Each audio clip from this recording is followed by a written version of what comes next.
is very popular, used in a lot of indications, in all specialties, tendon and ligament injury, osteoarthritis, in fat graft, bone marrow graft, bone graft, alopecia, skin rejuvenation, and in wound healing. But actually, does it has a role in all these indications?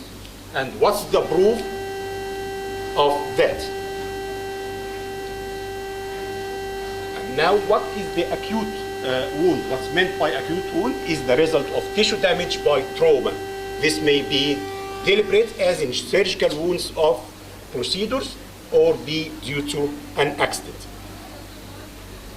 And wound healing is a dynamic interactive process involving soluble mediators, blood cells, extracellular and parenchymal cells. And wound healing, as we know, the broad understanding of the sequence of events, cells involved, relative timetable, and molecular signatures, our signaling, can allow for maximum optimization of the wound healing. These are facts. Phases of wound healing starts with the inflammatory phase, which lasts for 2 to 4 days. During it, there is a platelet release of platelet-derived growth factors, transforming growth factors that attract the neutrophils and macrophages, which scavenge for bacteria and foreign debris. Macrophages continue to emit growth factors to attract fibroblasts and usher in the next phase of wound healing. When fibroblasts produce the type 3 collagen, and when collagen synthesis and breakdown become equal, the next phase of wound healing has begun, which is the remodeling of the wound or the tissue. These are the cells involved in the wound healing, a platelet up to 2 days, then neutrophils, macrophages, lymphocytes, lastly capillaries, which reach to 14 days. There are a lot of the interleukins and growth factors released from the platelets, as epidermal growth factor from platelets and macrophages, transforming growth factors from platelets, macrophages, lymphocytes, hepatocytes, and the platelet-derived growth factors from the platelets, macrophages, and endothelials. And all these factors play a very important role on the wound healing. Last year, we talked about the nerve healing and the use of the combined platelet rich plasma and the adipose tissue-driven stem cells in enhancement of the nerve injury. And now we will study the effect of the platelet rich plasma on acute wound healing. Platelet rich plasma is defined as the protein of plasma fraction of autologous blood having a platelet concentration above the baseline.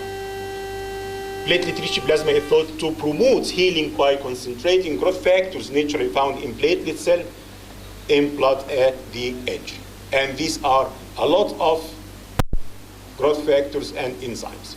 On a study done in 2008 by the Marks, he found that the growth factors mentioned increases by up to from 3.3 to 17, from 35 to 120, from 155 to 955, and so on. We did a study on the effect of the platelet. We use the donor site of the graft as an example of the acute wound.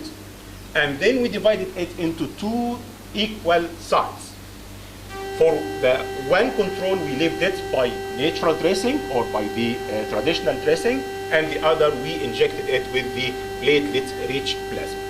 And then we make count for the platelets in the total blood and the platelet in the platelet-rich plasma, and we measure the growth factor in both.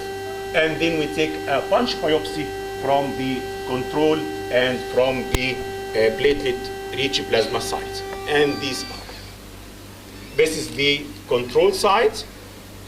This is the donor site after tertiary graft. This is the control site, and this is the platelet-rich plasma site.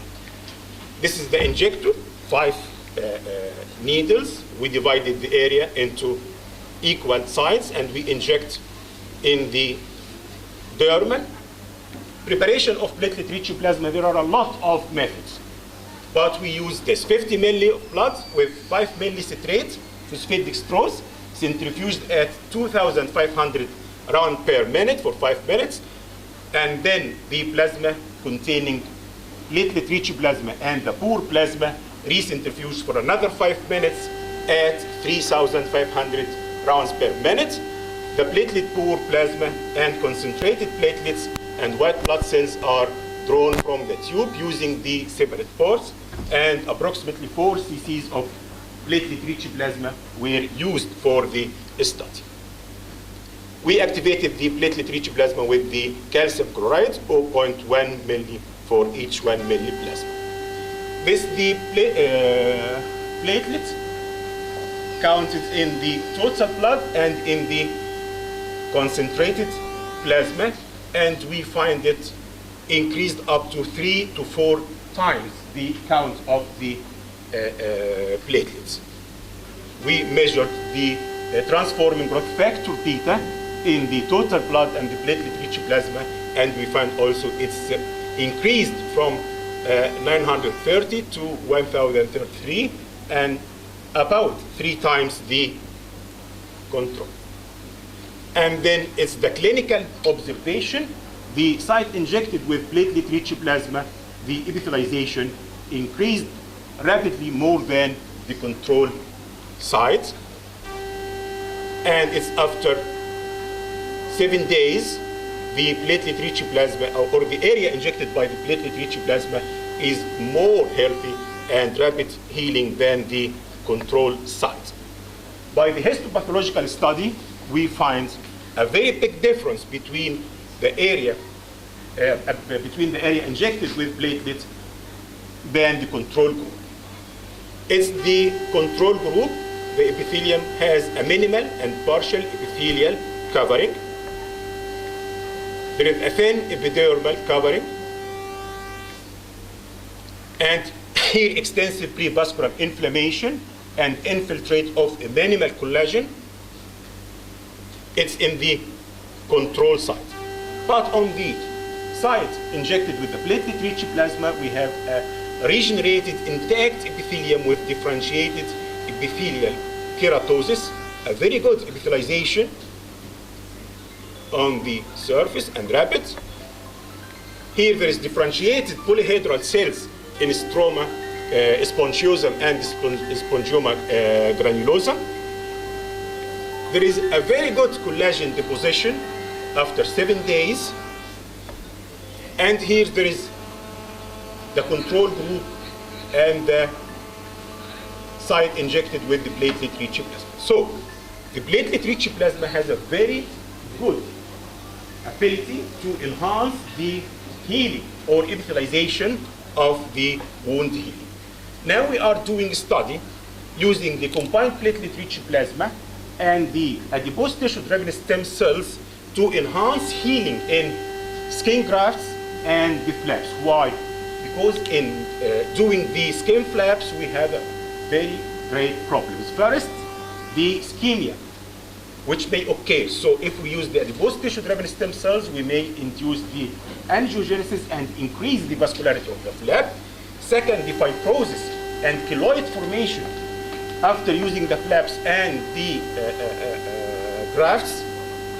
There's a great instance, so using the platelet-rich plasma and adipose tissue may decrease this complication. Thank you very much.